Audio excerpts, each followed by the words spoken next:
Welcome students, science की class में आपका स्वागत है। मैं आपका टीचर साइंस का साहिल साहू। फर्स्ट चैप्टर हम पढ़ रहे थे। फर्स्ट चैप्टर का नाम था crop production and management. Crop production and management यानी कि फसल का उत्पादन और उसका प्रबंधन, है ना। थोड़ा सा हमने जो पिछली वीडियो में क्या क्या पढ़ा था हम उसको रिवाइज कर लेंगे जल्दी से। हमारे 2-3 पेज कवर हो गए थे, उनको हम रिवाइज करेंगे। सबसे पहले हमने देखा था कि क्रॉप क्या कहलाती है। क्रॉप को हमने देखा एक ही प्रकार के पौधे या एक ही टाइप के पौधों को एक बड़ी जगह पर उगा देना क्या कहलाता है, क्रॉप कहलाता है, यानी कि फसल कहलाती है। एक ही प्रकार के पौधों को बहुत बड़ी जगह पर उगा देना फसल कहलाती है। फिर हमने फसल को यानी कि क्रॉप को कैटेगराइज करा था 2 भागों में, वो भी सीजन वाइज यानी कि सीजन के आधार पर। तो सबसे पहले हमने देखा था रेनी सीजन में यानी कि बरसात के मौसम में कौन सी क्रॉप्स उगती हैं, खरीफ क्रॉप्स। हमने देखा था खरीफ क्रॉप्स यानी कि जो बरसात के सीजन में उगती हैं, जैसे कि पैडी यानी कि धान की खेती, मेज़ यानी कि मक्के की, सोयाबीन की देखी थी हमने, कॉटन की, कपास की खेती देखी थी। फिर हमने दूसरा लिया था रबी क्रॉप्स। रबी क्रॉप्स जो कि ठंडों के यानी कि विंटर के सीजन में उगाई जाती हैं, यानी कि अक्टूबर से मार्च के बीच में। यानी कि वीट जैसे कि गेहूं हो गया, हमारे चने की हो गई, हमारे मटर की खेती हो गई, ये सब चीज़ें कब की जाती हैं, रबी क्रॉप्स यानी कि विंटर सीजन में। फिर हमने देखा कि जो कल्टीवेशन है यानी कि खेती करने के पहले क्या क्या चीज़ें की जाती हैं, यानी कि एग्रीकल्चरल प्रैक्टिस। एग्रीकल्चरल प्रैक्टिस में हमने क्या देखा, फर्स्ट पॉइंट हमने देखा था प्रिपरेशन ऑफ सॉइल। क्या देखा था, प्रिपरेशन ऑफ सॉइल यानी कि मिट्टी को तैयार करना। मिट्टी को पोला बनाया जाता है हल की मदद से। हमने देखा था हल की मदद से यानी कि प्लाऊ की मदद से। जिस प्रोसेस को क्या बोलते हैं, टिलिंग या प्लाउइंग। प्रिपरेशन ऑफ सॉइल को क्या बोलते हैं, टिलिंग या प्लाउइंग। मिट्टी को तैयार किया जाता है, उसको एक लेवल पे बनाया जाता है ना, ताकि फर्टाइल हो जाए, उपजाऊ हो जाए मिट्टी, और उसमें गहरी अंदर गहराई तक उसमें जड़ें जा चुके, प्लांट्स की जड़ें चली जाएं, है ना। तो मिट्टी को तैयार करना हमने देखा था, जिसको प्लाउइंग बोलते हैं। फिर हमने हल के बारे में थोड़ा सा पढ़ा था। प्लाऊ जिसको कहते हैं कि हल कैसा होता है, एक लकड़ी का बड़ा उसमें डंडा सा लगा होता है और ऊपर एक लोहे की पत्ती लगी हुई होती है, जिसको बैल की पीठ पर बांध दिया जाता है एक लकड़ी की मदद से, और फिर उससे खेत की जो है वो जुताई होती है, ठीक है। होई हमने पढ़ा था, होई यानी कि फावड़ा जो हमने पढ़ा था। फावड़े का इस्तेमाल किया जाता है। फावड़े का इस्तेमाल किस लिए किया जाता है, बीट्स को निकालने के लिए किया जाता है ना। बीट्स हमने जो पढ़े थे अनवांटेड प्लांट्स, है ना। अभी हम आगे और विस्तार में उसके बारे में पढ़ेंगे और डिटेल में। और उसके बाद हमने कल्टीवेटर भी देखा था। कल्टीवेटर जो मैंने बताया था आपको, खेत जोतने के ही काम में आता है, जो कि हल से जोता जाता है बैल की पीठ पर लाद के, उसमें ज़्यादा मेहनत लगती है। लेकिन कल्टीवेटर जो कि ट्रैक्टर के पीछे लगा हुआ होता है, वो आसान उपाय है। थोड़ा सा बस महंगा है, लेकिन उसमें लेबर कम लगती है, मजदूरी कम लगती है, मेहनत कम लगती है ना। लेकिन उसमें ट्रैक्टर की ज़रूरत पड़ती है। फिर हमने उसके बाद देखा था सोइंग। सोइंग यानी कि बुआई करना। बुआई करना हमने देखा था कि अच्छी क्वालिटी के सीड जो हैं उनको किसान चूज करता है, जो कि उच्च क्वालिटी के सीड होते हैं। अच्छी क्वालिटी के सीड उन्हीं को अपने खेत में डालता है ताकि उसकी फसल अच्छी हो। प्रिपरेशन ऑफ सॉइल, सॉइल के बाद हमने मिट्टी को तैयार कर लिया, अब उसमें क्या डालेंगे हम, बीज। बीज डालने के हमने कुछ तरीके देखे थे। ट्रेडिशनल टूल था, जैसे कि ट्रेडिशनल टूल हमने देखा था क्या, एक यहाँ ऊपर देखिए, ये देखिए, ये वाला जो है, ये इसमें हमने देखा था कि ये इस प्रकार से अंदर बीजों को डाला जा रहा है। ऊपर से ये इस कीप की मदद से अंदर डाल रहे हैं बीजों को, ठीक है। ये ट्रेडिशनल मेथड था। फिर हमने कुछ एक और मेथड देखा था, वो है सीड ड्रिल। सीड ड्रिल का देखा था हमने इसकी मदद से, है ना। ये थोड़ा सा महंगा पड़ता है हल्का सा, लेकिन लेबर वही मेहनत कम लगती है जैसा कल्टीवेटर के साथ था। तो इससे सीड ड्रिल की मदद से भी जो है वो सोइंग की जा सकती है, यानी कि बुआई की जा सकती है, ठीक है। अब हमें थर्ड जो प्रोसेस देखनी है वो है हमारा एडिंग मैन्योर एंड फर्टिलाइजर्स। आज हम यहीं से पढ़ेंगे adding manure and fertilisers. Manure and fertilisers मतलब होता है खाद एवं उर्वरक को मिलाना। देखिए खेतों में क्या डाली जाती है, खाद डाली जाती है। क्या डाली जाती है, खाद।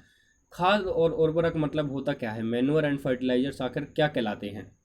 देखिए वो सब्सटेंसेस या वो पदार्थ, देखिए यहाँ पर डेफिनेशन लिखी हुई है, आप इसको थोड़ा सा देखिए। The substance which are added to the soil in the form of nutrients for the healthy growth of plants are called manure and fertilisers.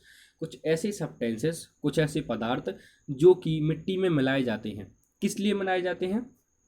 ये मिट्टी है आपकी, ये मिट्टी है, इसमें ये डाले जाते हैं।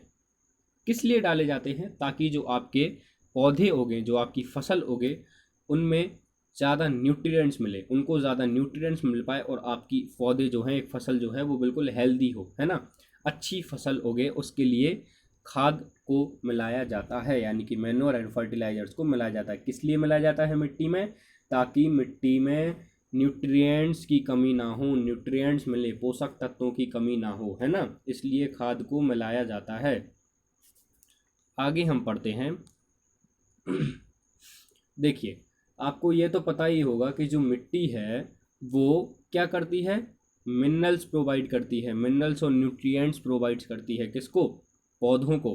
पौधों को क्या देती है मिट्टी? मिनरल्स देती है ना। तो जो मिट्टी है वो क्या देती है? पौधों को मिनरल्स देती है, ठीक है। अब आपने देखा होगा कभी कभी कुछ किसान क्या करते हैं कि उनने इस मिट्टी में एक फसल उगाई, ठीक है, इसका फसल की जो उनने कटाई कर ली, फिर उसने दूसरे तुरंत ही इसमें दूसरी फसल उगा दी, है ना।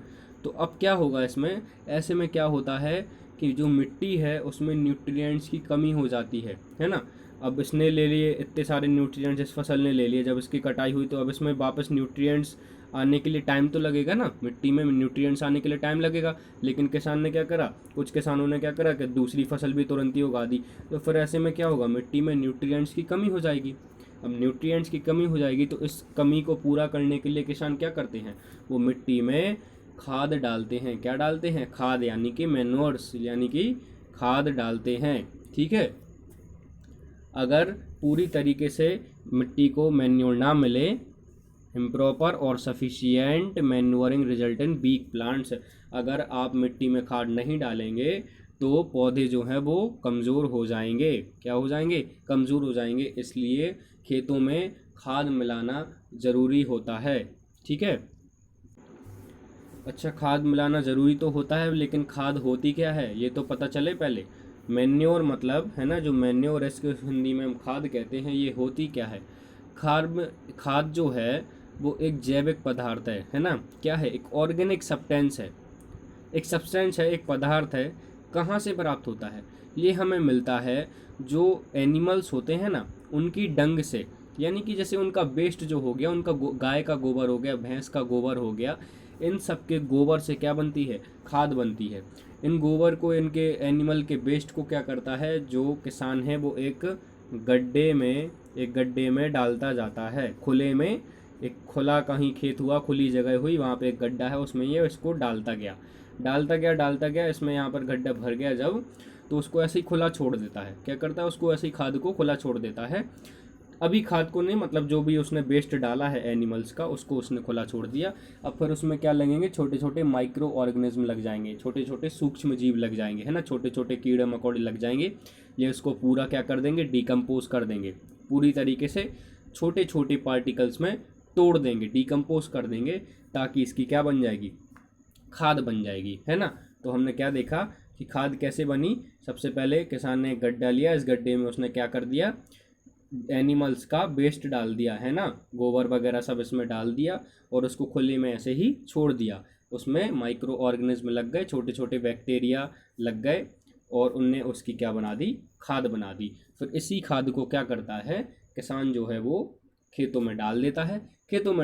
और उससे मिट्टी को क्या मिलते हैं? ज़रूरी न्यूट्रिएंट्स मिलते हैं, है ना। वही न्यूट्रिएंट्स और मिनरल्स वो फसलों तक पहुंचाती है वो मिट्टी। अच्छा, अब हम देखते हैं कि फर्टिलाइजर्स क्या कहलाते हैं। अभी हमने देखा कि मैन्योर्स क्या कहलाती है? खाद, जो कि एनिमल के वेस्ट से बनती है। अब हम देखते हैं कि फर्टिलाइजर्स क्या कहलाते हैं। फर्टिलाइजर्स जो हैं वो फैक्ट्रियों में बनाए जाते हैं। ये खाद से कैसे डिफरेंट हैं?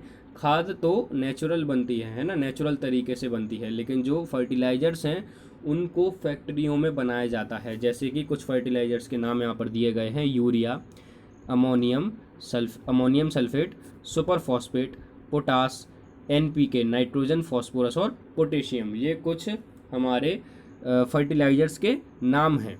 The uses of fertilisers has helped farmer to get better yield of crop such as wheat, paddy and maize, but excessive use of fertilizers has made the soil less fertile. Fertilizers have also become a source of water pollution. देखिए, जो fertilisers का use है वो किसानों को अच्छा result देता है ना। किसानों को जैसे गेहूं की खेती हो गई, धान की खेती हो गई, मक्के की खेती हो गई, इन फसलों को अच्छी उपज प्राप्त होती है। इनमें फर्टिलाइजर्स मिलाने से बढ़िया फसल प्राप्त होती है ना, बढ़िया हेल्प मिलती है। परंतु फर्टिलाइजर जो है उनको मिलाने का एक डिसएडवांटेज भी होता है। क्या होता है कि अगर आप ज़्यादा फर्टिलाइजर्स का यूज़ करेंगे, आप जितनी ज़रूरत है उससे ज़्यादा फर्टिलाइजर्स का यूज़ करेंगे, तो जो मिट्टी है उसकी जो उपजाऊ है वो कम हो जाएगी, मिट्टी की जो फर्टिलिटी है वो कम हो जाएगी, मिट्टी कम उपजाऊ हो जाएगी और वो मिट्टी ख़राब हो जाएगी। तो ज़्यादा फर्टिलाइजर्स का यूज़ करना भी हानिकारक हो सकता है फसल के लिए, ठीक है। और इससे वाटर पॉल्यूशन भी होता है। क्या होता है? Water pollution. इसलिए हमें जो फर्टिलाइजर्स हैं, उर्वरक रासायनिक पदार्थ हैं, उनकी जगह हमें खाद का उपयोग करना चाहिए। उनके स्थान पर क्या उपयोग करना चाहिए? हमें खाद का, ठीक है। तो हमने देखा कि मैन्योर और फर्टिलाइजर्स क्या कहलाते हैं। मैन्योर यानी कि जो एनिमल के वेस्ट से बनते हैं, और फर्टिलाइज़र जो है वो फैक्ट्रियों में बनते हैं। फर्टिलाइजर्स अच्छी उपज देते हैं, मदद करते हैं अच्छी फसल उगाने में, परंतु ज़्यादा फर्टिलाइजर्स का यूज़ हानिकारक हो सकता है सॉइल के लिए, क्योंकि आखिर केमिकल्स ही हैं। देखिए है ना, दवाइयाँ भी हैं वो केमिकल से मिलके बनी है, तो दवाइयाँ भी साइड इफ़ेक्ट करती हैं। ऐसे ही फर्टिलाइजर्स के भी साइड इफ़ेक्ट्स होते हैं, है ना। तो ज़्यादा फर्टिलाइजर का यूज़ करना हानिकारक हो सकता है। लेकिन जो मैन्योर है, जो खाद है, वो नेचुरल तरीके से बनाई जाती है, और नेचुरल जो एनिमल के वेस्ट से बनाई जाती है वो हानिकारक नहीं होती है। तो फर्टिलाइजर्स की जगह हमें खाद का उपयोग करना चाहिए, ठीक है। The use of manure improve soil texture as well as water retaining capacity, it replenish the soil with the nutrients. क्या होता है? खाद के उपयोग से, खाद की जो यूज़ करते हैं उसकी मदद से मिट्टी में जो है, मिट्टी की क्या कैपेसिटी बढ़ती है ना। जो वाटर है उसको पकड़ने की कैपेसिटी बनती है। जो मिट्टी है उसमें क्या रहता है? वाटर। अपन पानी डालते हैं उसमें, तो अगर मिट्टी अच्छी नहीं होगी तो पानी जो है वो बहता चला जाएगा। क्या चला जाएगा? बहता। सॉइल इरोजन हो जाएगी, है ना, मिट्टी को भी बहा कर ले जाएगा। लेकिन अगर आप उसमें खाद मिलाते हैं तो उससे क्या होता है? उसकी पानी को पकड़े रहने की कैपेसिटी अच्छी होती है, और पानी वहीं पर रहता है ना, और वो फसलों को प्रोवाइड होता है। तो पानी की जो होल्डिंग कैपेसिटी है वो बढ़ जाती है खाद के उपयोग से, ठीक है। अब हम देख लेते हैं कि फर्टिलाइजर्स और मैन्योर में कुछ डिफरेंसेस यहाँ पर दिए गए हैं, उनको हम देख लेते हैं, ठीक है। फर्टिलाइजर्स जो हैं, fertilisers is a man made inorganic salt. जो फर्टिलाइजर्स हैं वो ह्यूमंस के द्वारा बनाए गए हैं, है ना। फैक्ट्रियों में बनाया जाता है। कहाँ बनाया जाता है? फैक्ट्रियों में बनाया जाता है ना। लेकिन जो मैन्योर है वो एक नेचुरल सब्सटेंस है, जो कि हमें कहाँ से मिलता है? Decomposition of cattle Dang and plant residues, जो कि हमें मिलता है वही गाय के गोबर से, भैंस के गोबर से, और जो पौधे हैं जो मर जाते हैं, है ना, जो कि डेड हो जाते हैं, उन्हीं सबको इकट्ठा सब जो भी है वो एक गड्ढे में डाल दिया जाता है, और वही क्या बन जाता है? खाद बन जाता है। तो ये हमें नेचुरल तरीके से मिलते हैं, इनको हम फैक्ट्रियों में बनाते हैं। फर्टिलाइज़र जो है वो वही फैक्ट्रियों में बनाए जाते हैं, और ये मैन्योर जो है वो उसको फील्ड में तैयार किया जाता है, यानी कि खेतों में बनाई जा सकती है। खाद को कहाँ बनाते हैं? खेतों में। खेतों में गड्ढा कर दिया, उसमें ये सब वेस्ट डाल दिया, और वो कुछ दिन में क्या बन जाएगा? खाद बन जाएगा। Fertilizers does not provide any humus to the soil.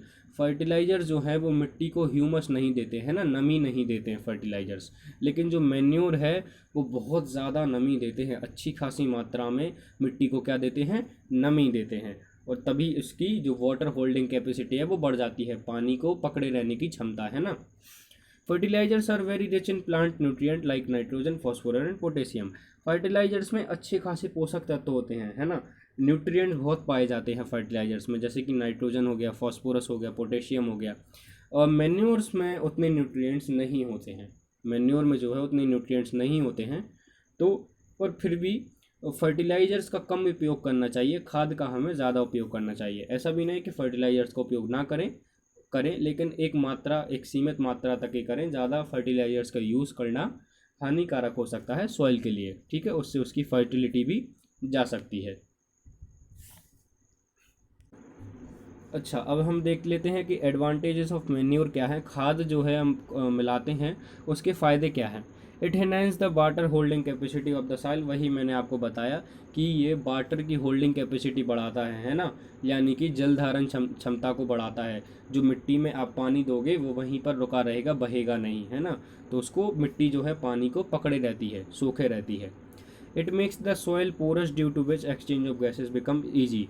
ये क्या करती है खाद, जो मिट्टी है उसको पोरस बना देती है, यानी कि उसमें छेद छेद छेद छेद बना देती है, ताकि इस छेद से क्या होगा, गैसेस का एक्सचेंज आराम से हो पाएगा, है ना।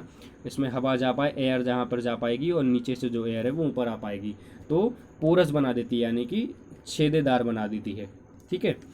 It increases the number of friendly microbes, ये जीवाणुओं की संख्या बढ़ा देती है। माइक्रोब्स जो हैं, जो फ्रेंडली माइक्रोब्स हैं, जो कि फसल उगाने में, मैंने आपको शायद से शुरू में पढ़ाया था कि जो माइक्रो ऑर्गेनिज्म हैं वो क्या होते हैं, किसान के फ्रेंड होते हैं। क्या होते हैं किसान के फ्रेंड, कुछ माइक्रोब्स जो कि फसल को और मिट्टी में न्यूट्रिएंट्स जो है उनकी कमी नहीं होने देते हैं। जैसे कि राइजोबियम बैक्टीरिया का हमने नाम सुना था।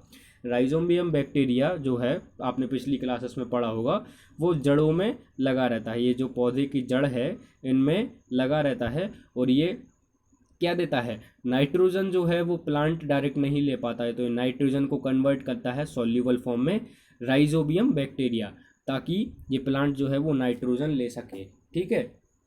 तो जो ये राइजोबियम बैक्टीरिया, ऐसे ही और प्रकार के माइक्रोब्स जो हैं वो मिट्टी में पाए जाते हैं, जो कि किसान के लिए हेल्पफुल होते हैं, ठीक है।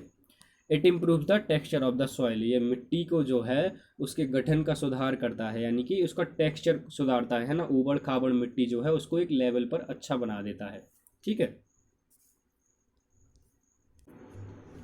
चलिए, नेक्स्ट चीज़ जो हमें पढ़नी है वो है इरिगेशन। इरिगेशन यानी कि सिंचाई करना। देखिए, हर इंसान को, हर जो भी लिविंग बीइंग्स है, चाहे कोई भी लिविंग बीइंग्स हो जिनमें जान होती है, उन्हें ज़िंदा रहने के लिए पानी की ज़रूरत तो होती है ना। सारे लिविंग बीइंग्स को पानी की ज़रूरत होती है। वैसे ही प्लांट्स को भी पानी की ज़रूरत होती है ना। प्लांट्स को रेगुलर पानी नहीं मिलेगा तो फिर वो जान नहीं होगी, वो भी ज़िंदा नहीं रह पाएंगे, इसलिए पानी की ज़रूरत उन्हें होती है। Water is absorbed by the plant root, जो वाटर है जो हम उसमें डालते हैं वो प्लांट्स की रूट्स जो है उसके द्वारा सोख लिया जाता है ना। प्लांट अपन मिट्टी में जो है वो पानी डालते हैं तो वो कौन सोख लेता है, प्लांट्स की रूट्स, ठीक है। उसके अलावा जो वाटर के अलावा मिनरल और फर्टिलाइजर्स को भी सोख लेते हैं प्लांट्स की रूट्स, ठीक है। प्लांट जो है उसमें लगभग 90% क्या होता है, वाटर होता है। क्या होता है, water. Water is essential because germination of seed does not take place under dry condition. अच्छा, वाटर इसलिए भी ज़रूरी है क्योंकि जो सीड है, जो बीज हमने डाला हुआ है, वो जर्मिनेट नहीं होगा, सूखे में नहीं होगा, उसको पानी की ज़रूरत पड़ेगी, यानी कि जो बीज है वो पकेगा नहीं। उससे प्लांट कैसे बनेगा, अगर उसको पानी नहीं दोगे आप तो उसका जर्मिनेशन कैसे होगा, वो उसको पकेगा कैसे, है ना। तो वो सूखे में नहीं होता है, पानी की ज़रूरत होती है। Nutrient dissolve in water are transported to each part of the plant.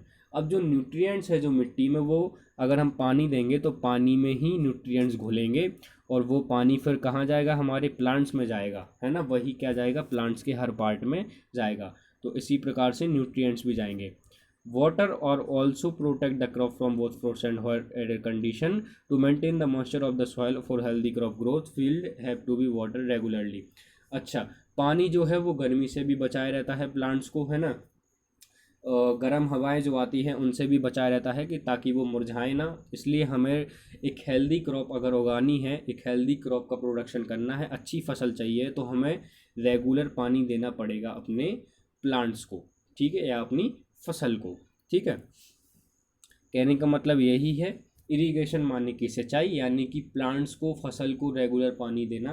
पानी अगर हम नहीं देंगे तो जैसे कि हमें भी है, इंसानों को पानी नहीं मिलेगा वो तो ज़िंदा नहीं रह पाएंगे, ऐसे ही प्लांट्स में अगर उन्हें भी पानी नहीं देंगे हम तो उनकी ग्रोथ कैसे होगी, है ना। तो ग्रोथ के लिए, सीड्स का जर्मिनेशन के लिए, इन सब के लिए क्या है, पानी ज़रूरी है। न्यूट्रिएंट जो है वो पानी में डिज़ोल्व होंगे तभी प्लांट्स तक पहुंच पाएंगे, इसलिए रेगुलर पानी देना ज़रूरी है। The supply of water to crops at regular interval is called irrigation. Irrigation क्या होता है, एक निश्चित टाइम पर, है ना, एक निश्चित टाइम पर खेत में पानी देना, खेत में जल देना क्या कहलाता है, सिंचाई करना कहलाता है, यानी कि इरीगेशन कहलाता है। ठीक है। The time and frequency of irrigation varies from crop to crop. अच्छा देखिए, इरीगेशन जो है वो टाइम टाइम पर अपने अपने हिसाब से की जाती है ना। फसल फसल को देख कर की जाती है, किस फसल को कितने पानी की ज़रूरत है ना। ज़रूरी नहीं है कि हर फसल में उतना ही पानी लगे, है ना, एक जैसा पानी लगे। कोई फसल ज़्यादा पानी मांगती है, जैसे हमने देखा था पैडी, धान की खेती, है ना, उसमें ज़्यादा पानी लगता है, इसलिए उसको विंटर में नहीं उगाया जा सकता है, वो सिर्फ बारिश में ही उगेंगी क्योंकि बहुत ज़्यादा पानी चाहिए पड़ता है। मिट्टी, सॉइल टू सॉइल, है ना, मिट्टी को भी देख करके, अगर मिट्टी में ज़्यादा नमी है तो उसको हम ज़्यादा पानी नहीं देंगे, है ना।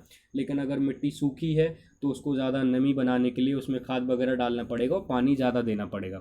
सीज़न टू सीज़न, यानी कि बरसात के सीज़न में हमें ज़्यादा पानी देने की ज़रूरत नहीं होती है ना।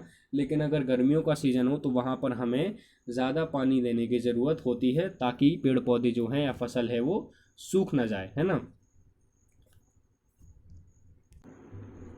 अब हम देखते हैं कि सोर्सेस ऑफ इरिगेशन क्या है, यानी कि सिंचाई है हो कैसे सकती है, हम इतना पानी लाएंगे कहाँ से, तो कुओं से। कहाँ से, कुओं से, वेल से यानी कि कुआं, ट्यूब वेल्स, है ना, कि ट्यूब वेल्स से, कुओं से। और कहाँ से हो सकता है, ट्यूब वेल से यानी कि वो बोर जो किए जाते हैं ना, बोरिंग की जाती है ना, वही। तालाब से, झील से, नदियों से, डैम्स से, है ना, कैनल से, इन सब से, बांध वगैरह, नहर वगैरह हो गई, इन सब से पानी लाया जाता है। यही सोर्सेस हैं इरिगेशन करने के। अब हम इरिगेशन के कुछ मेथड्स देख लेते हैं कि आखिर सिंचाई करी कैसे जाती है ना। तो कुछ मेथड्स यहाँ पर दिए गए हैं। मोट दिया गया हुआ है ना, पुली सिस्टम। यहाँ पर ये देखिए, ये मोट सिस्टम दिया गया है। ये जो किसान है ये कुएं से पानी भरकर मटके से और खेतों में ऐसे बहा रहा है, ये बहा रहा है और यही पानी जो है आगे खेतों में जाएगा, तो उसको क्या बोलते हैं, मोट सिस्टम। ठीक है। अगला दिया गया है चैन पंप। क्या दी गई हुई है, चैन पंप। नीचे आएंगे, ये देखिए, ये चैन पंप जो दी गई हुई है, यहाँ पर एक ये रस्सी बंधी हुई है, इससे ये पानी यहाँ पर आया, इस ये जो घूम रहा है इसके ऊपर डाला और यहाँ से जाकर, इससे जाकर और कहाँ जा रहा है, खेतों में जा रहा है। देखिए ये आप पूरा सिस्टम देख सकते हैं यहाँ पर, है ना। ये जो दिया हुआ है आप इमेज को देखकर समझ सकते हैं कि ये पानी खेतों में कैसे जा रहा है, इसको बोलते हैं हम चेन सिस्टम। ठीक है। इसके बाद जो थर्ड जो है वो है ढेकली। क्या है, ढेकली। ढेकली कैसे है, क्या कर रहा है ढेकली में, देख लीजिए। देखिए यहाँ पर एक ये डंडा लगा हुआ है, बड़ा सा एक लाठी लगी हुई है, इस लाठी पे क्या लगी हुई है, बाल्टी लगी हुई है। यहाँ से इस लाठी को ये ऊपर उठाएगा, ऐसा ऊपर उठाएगा, ये बाल्टी जाएगी नीचे कुएं में जाएगी, पानी भरेगा और यहाँ पर ये देखिए खेत में इसको बहा दे रहा है पानी को। ठीक है। तो ये क्या कहलाता है, ढेकली सिस्टम। आगे हम देखते हैं, ये अगला जो है हमारा वो क्या है, रहट। क्या है, रहट, यानी कि जो लीवर सिस्टम है, रहट सिस्टम जिसको हम बोलते हैं। आगे आप देखिए, ये यहाँ पर एक जो ये पहिया सा बना हुआ है, इनकी बाल्टियों में क्या भरा हुआ है, पानी, और ये गोल गोल घूम रहा है। और ये देखिए यहाँ पर ये भरा हुआ है पानी, यहाँ पर पानी भरा हुआ है, ये बाल्टी में ऐसे ये बार बार जब जो घूमता है ऐसे ऐसे घूमता जाता है, पानी लेते हुए जाता है, पानी लेते हुए, और यहाँ से पानी ऐसा ऐसा खेतों में फेंकता जाता है। ठीक है। तो उसको बोलते हैं हम रहट सिस्टम। ठीक है। ये देख लीजिए आप इमेजेस में, यहाँ पर ये बाल्टी ऐसे घूमेगी, नीचे यहाँ पर पानी भरा हुआ है, यहाँ से ऐसे फिर लेगा पानी, लेगा और ऐसे फेंकता जाएगा। ठीक है।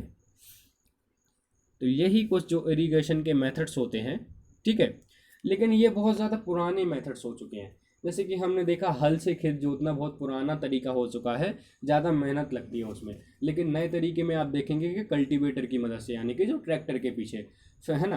फिर नेक्स्ट चीज़ जो हमने देखी थी, ऐसा ही हमने कुछ और पढ़ा था, अगर आपको याद हो तो हमने जो बुआई के टाइम पे है ना, सोइंग जो हमने पढ़ी थी, उसमें भी हमने देखा था कि जो किसान है वो एक रॉड, एक कीप की मदद से अंदर बीज डाल रहे हैं, बट वो बहुत पुराना मेथड हो चुका था। जो हमने देखा कि सीड ड्रिल की मदद से जल्दी बुआई कर सकते हैं, कम लेबर लगती है ना। ये मॉडर्न मेथड है, हर चीज़ का एक मॉडर्न और पुराना मेथड होता है ना, मॉडर्न और पुराना मेथड। अब हमने देखा कि सिंचाई के लिए भी ये सारे जो मेथड हमने पढ़े अभी, ये सब पुराने मेथड्स हो चुके हैं। अगर हम नए मेथड की बात करें तो नया मेथड जो हम देखते हैं, देखिए स्प्रिंकलर सिस्टम। क्या है? Sprinkler system. इसमें क्या होता है, आपने बहुत आप लोग सभी लोग कभी ना कभी गांव साइड गए ही होंगे। आपने देखा होगा कि खेतों के बीच में ऐसे कुछ पाइप्स लगे हुए होते हैं, उन पाइप्स के ऊपर ऐसा कुछ गोल गोल घूमने वाला लगा हुआ था है। जैसे गोल गोल घूमता रहता है, उसमें से पानी निकलते रहता है, फुब्बारे की तरह निकलता रहता है, पूरे में गोल गोल गोल गोल ऐसे करके, गोल गोल घूम के पूरे में छिड़कता है, पानी को छिड़कता है। स्प्रिंकल यानी कि छिड़कना। तो ये बीच में एक जो पाइप लगा हुआ होता है ना, ये देखिए, ये लगे हुए हैं, ये लगे हुए हैं, है ना। ये गोल गोल घूमते हैं और पूरे खेत में ऐसे पानी को ऐसे ऐसे ऐसे ऐसे छिड़कते हैं, है ना। यही कहलाता है हमारा स्प्रिंकलर सिस्टम। ठीक है। ये the perpendicular pipes having rotating nozzles on top. एक परपेंडिकुलर यानी कि ऐसा पाइप होता है, ठीक है, ऐसे पाइप लगा होता है, यहाँ से पानी आया, इसमें गया, और ऊपर नोजल्स लगी हुई थी। नोजल्स यानी कि जो घूमने वाला होता है, एक छिड़कने के लिए, पानी के छिड़कने के लिए ऐसा ऐसा छिड़कते जाता है पूरे खेत में पानी, है ना। तो ये स्प्रिंकलर सिस्टम हो गया। अगला हमने देखा ड्रिप सिस्टम।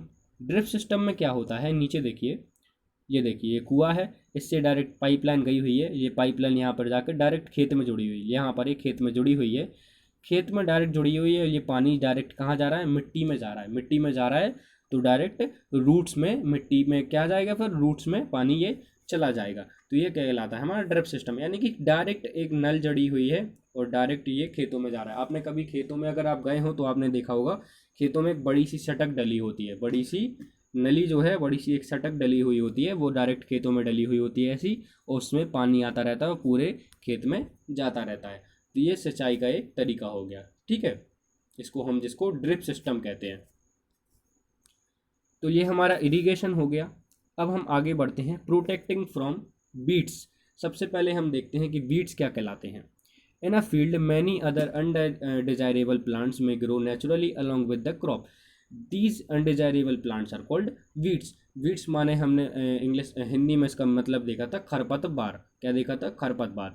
यानी कि जो फसल उगाई जाती है, जो फसल उगाई जाती है, ये देखिए, ये पूरी फसल अगर लगी हुई है तो इसमें कुछ ही अनवांटेड प्लांट्स आ गए, है ना, जिनकी हमें ज़रूरत नहीं है ना। ये प्लांट्स की ज़रूरत नहीं है फसल से।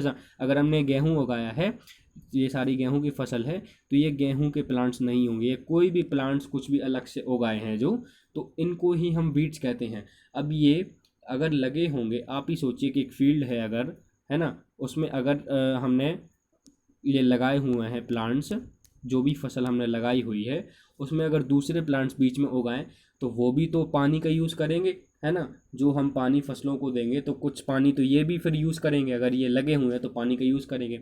ये भी मिट्टी से न्यूट्रिएंट्स लेंगे, इनको भी तो जीना है, तो ये भी न्यूट्रिएंट्स लेंगे, मिनरल्स लेंगे, पानी का यूज़ करेंगे, है ना, सब चीज़ का यूज़ करेंगे। तो फिर फसलों को अगर ये यूज़ कर लेंगे तो कुछ हमारे यूज़ नहीं हो जाएगा, फिर वही अगर हमारे फसलों को मिल जाए तो कितना अच्छा है।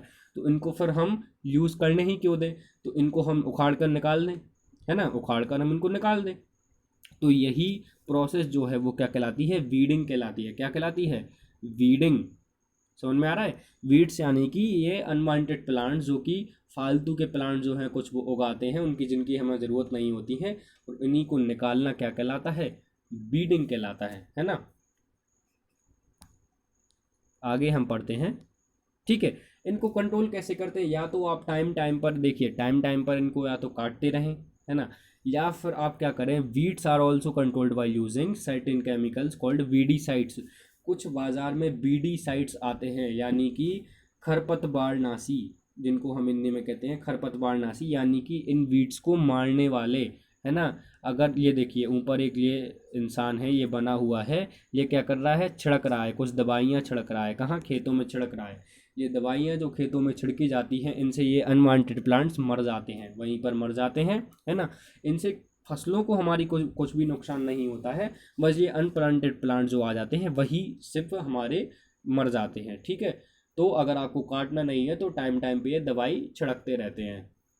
ठीक है, अच्छा इस दवाई को छिड़कते टाइम ध्यान रखना चाहिए कि अगर आप हाथ पर ग्लव्स पहने हुए या मुंह पर कुछ बांधे हुए हैं, क्योंकि अगर ये कीटनाशक हैं, अगर ये केमिकल्स हैं तो आपके लिए भी नुकसानदायक है ना। केमिकल्स हैं तो इंसानों के लिए भी नुकसानदायक हैं, इन्हें इसलिए सुरक्षा पूरी बरतें और फिर ही इनको छिड़कें।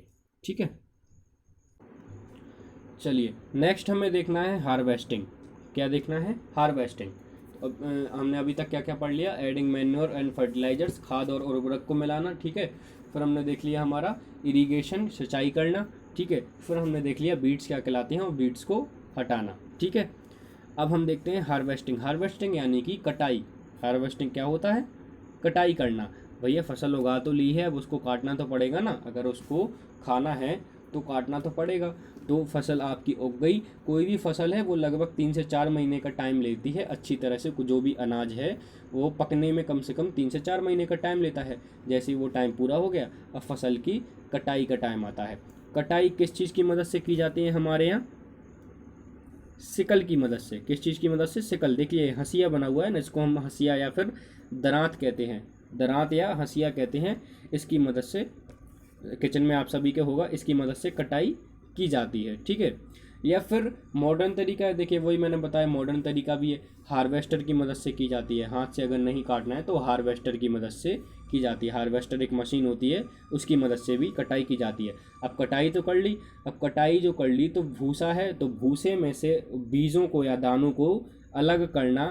देखिए जैसे आपने गेहूं को देखा होगा, तो गेहूं ऐसे कुछ एक रहता है, उसके कवर, उसके ऊपर एक कवर रहता है, तो उससे अंदर से गेहूं को निकालना, गेहूं के दानों को निकालना, उसके बीजों को निकालना क्या कहलाता है? थ्रेसिंग कहलाता है। यानी कि भूसे में से हमें बीजों को, अपनी फसल को अलग करना है, उसी प्रोसेस को क्या बोलते हैं? थ्रेशिंग कहते हैं। ठीक है, यहाँ पर लिखा हुआ है इंग्लिश में, देखिए आप, in the harvested crop the grain seeds need to be separated from the chaff. यानी कि चाफ में से सीड्स को अलग करना। जो भी आपने कटाई की है जिस भी फसल की, उसमें चाफ में से सीड्स को अलग करना क्या कहलाता है? थ्रेसिंग कहलाता है। ठीक है, चलिए अब ये चीज़ें जो है वो किसके द्वारा की जाती है? हार्वेस्टर के द्वारा कटाई की जाती है और थ्रेशर के द्वारा हम अलग करते हैं। ठीक है, ये दोनों कंबाइन बना हुआ है, उसी में बना हुआ है। इसी से कटाई हो जाती है इस मशीन से, और इसी से थ्रेशिंग भी हो जाती है, अलग कर सकते हैं हम। ठीक है, तो ये मशीनें आजकल सब आ गई हैं, टेक्नोलॉजी बहुत आगे है ना। हर चीज़ चुटकियों में हो जाती है, हमें ज़्यादा मेहनत नहीं लगनी है, बस पैसा लगाइए और हर काम हो जाता है। तो ये मशीन आ गई, इससे ही आप कटाई कर सकते हैं और फिर इसी से आप थ्रेशिंग भी कर सकते हैं, है ना। अच्छा, जो देखिए ये छोटे जो किसान हैं, बड़े किसान तो जिनके पास खूब सारा पैसा है भैया, वो तो इस मशीन से कर लेंगे। लेकिन छोटे किसान क्या करते हैं? या तो वो अपनी मेहनत खुद करते हैं, हाथ से करते हैं, नहीं तो वो विनोइंग की प्रोसेस अपनाते हैं। क्या करते हैं? विनोइंग। देखिए ये मशीन आपको छोटी सी दिख रही होगी यहाँ पे, इसमें देखिए अंदर यहाँ से डालते जाते हैं आप इसमें, है ना, जो भी आप गेहूं वगैरह जो भी डालें, और यहाँ पर निकलता जाता है। तो विनोइंग की प्रोसेस से ये जो थ्रेशिंग करते हैं, क्या करते हैं? थ्रेशिंग करते हैं, यानी कि भूसे में से फसल को अलग किया जाता है विनोइंग से, है ना। ये विनोइंग मशीन है।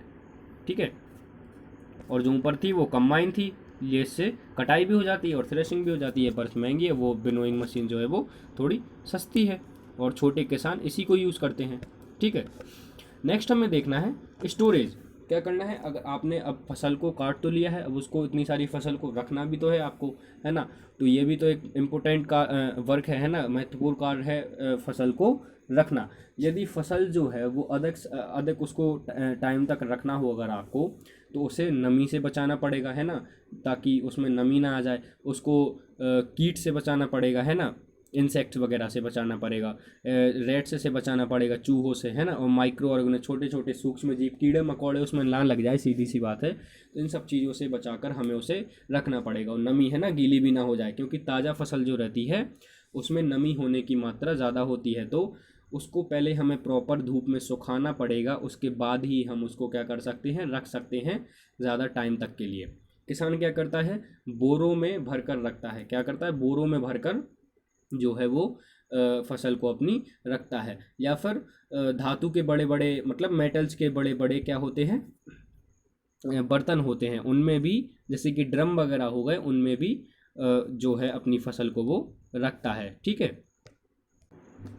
ठीक है। तो यही चीज़ है कि अगर आपको फसल आपको ज़्यादा टाइम तक रखनी है, कहने का मतलब यही है कि ज़्यादा टाइम तक अगर आपको फसल को रखना है तो आपको उसको सुखा कर रखना पड़ेगा, प्रॉपर उसको धूप देनी पड़ेगी। मम्मी वो भी आपकी देखा होगा घर में कि गेहूं को पहले सुखाती हैं अच्छे से, फिर उसको ड्रम में रखती हैं, किसी भी बर्तन जहाँ पर उसको रखना पड़ता है उसका स्टोरेज करती हैं, क्योंकि ताकि उसमें नमी ना लगे, उसमें फंगस वगैरह ये बैक्टीरिया वगैरह ये सब ना लग जाए, है ना, ख़राब ना हो जाए, इसलिए उसको प्रॉपर सुखाना पड़ता है फिर रखते हैं। बड़े बड़े किसान क्या करते हैं, बड़े या छोटे किसान जो भी होते हैं वो क्या करते हैं, हम घर में तो ड्रम वगैरह में रखते हैं, किसान वगैरह क्या करते हैं बोरों में रखते हैं, क्या है बोरे जो आते हैं, जूट बैग्स जो आते हैं उनमें रखते हैं, बड़े बड़े मेटल्स के बने बर्तनों में भी रखते हैं ना, ड्रम वगैरह ही हो गए जैसे कि। ठीक है, और क्या होता है, और होता है farmers store grains in the jute bags, वही मैंने बताया कि बोरों में रखते हैं। Large scale storage of grains is done in silos and granaries, यानी कि अगर बहुत ज़्यादा अनाज है उसको रखना है तो उसको कहाँ रखा जाता है, साइलोस और ग्रेनरीज में। कहाँ पर, साइलोस और ग्रेनरीज में, है ना। ग्रेनरीज क्या होता है, भंडारण गृह, है ना, जहाँ पर देखिए ये एक बना हुआ है भंडारण गृह, यानी कि बहुत बड़ा कमरा है, यहाँ पर बोरों में भरकर रख दिया जाता है, ग्रेनरीज कहलाती है ना, जहाँ पर अनाज को बहुत बड़ी मात्रा में रखा जाता है। ये है साइलोस, ये क्या है साइलोस, ये इनमें क्या अनाज रखा जाता है। ठीक है, अब यहाँ पर अनाज को बचाने के लिए कुछ केमिकल चीज़ें भी अपनाई जाती हैं, है ना। देखिए घर में तो क्या करते हैं कि सूखी नीम की पत्तियों से हम स्टोर करते हैं, किसको, फसल को अपनी बचाते हैं। लेकिन जो बाहर जो इतने बड़े बड़े गोडाउन्स में रखी हुई है अनाज रखा हुआ है ना, साइलोस में रखा हुआ है, भंडारण गृह यानी कि ग्रेनरीज में रखा हुआ है, यहाँ पर जो छोटे छोटे सूक्ष्म जीव वगैरह ना लग जाएं, कीड़े मकोड़े ना लग जाएं हमारी अनाज में, उससे बचाने के लिए केमिकल्स वगैरह का भी यूज़ किया जाता है।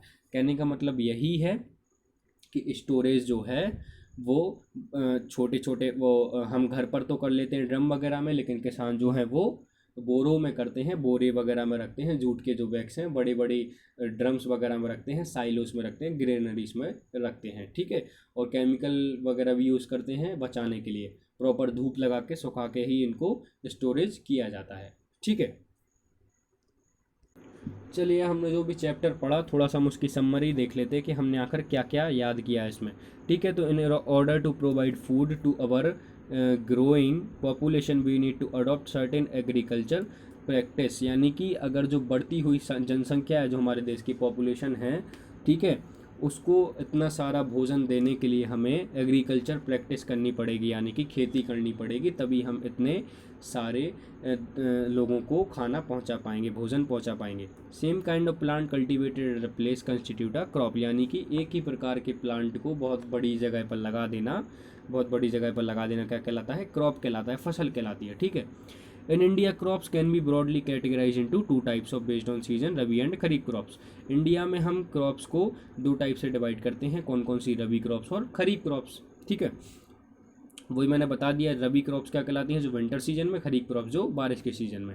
It is necessary to prepare soil by tilling and levelling, plough and labours are use for this purpose. देखिए वही खेती करने के पहले हमें मिट्टी को तैयार करना पड़ता है, प्रिपरेशन ऑफ सॉइल करनी पड़ती है ना, उसको एक लेवल पर लाना पड़ता है, उसको उपजाऊ बनाना पड़ता है। ठीक है, ये किस चीज़ की मदद से होता है, हल की मदद से होता है, किसकी मदद से, हल की मदद से या फिर कल्टीवेटर की मदद से। ठीक है, sowing of seeds at appropriate depth and distance gives good yield. Good variety of seeds are sown after selection of healthy seeds. Sowing is done by seed drills. ठीक है, बुआई करने के लिए हमें अच्छी क्वालिटी के सीड्स को ही चुनना चाहिए, है ना, जो बढ़िया उपज दे, बढ़िया फसल दे, उन्हीं सीड्स को हमें चुनना चाहिए। और सोइंग किसकी मदद से की जाती है, सीड ड्रिल की मदद से, है ना।